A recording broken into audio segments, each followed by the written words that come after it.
Qonaq olasız Resulullahın evinə, qul gərəkdir ki getsin şahın evinə. Piyan piyan girdin Allahın evinə, alnının ortasına minarə gəldi. Dərdimizdən ölən gözələ quzu kesim, bağrımızı idələn gözələ quzu kesim, bülbül edən gələn gözələ quzu kesim, suyun yaman şirin vüqarə gəldi. Tanrı verib insana azadəlik, hal əhlinə yaraşar əhlibadəlik, bacar ginə həmişə elə sadəlik, qonaq təkanı ruzigarə gəldi. Əskərlikdə özünü görüblər bunun, komandirlə getdi tıxarə gəldi. Sən gələndə palatqadan səs gəlir, yenə bu sinka soska səyyarə gəldi.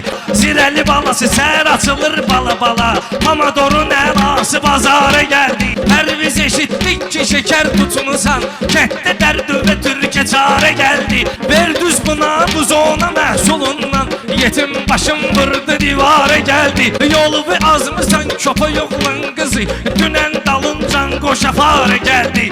Sinarə də başıma oyunlar açdı, o da bir ara getdi bir ara gəldi. Bu birisinin çiletkasına bax kinə, görəsən hardan aldı icarə gəldi, görəsən hardan aldı icarə.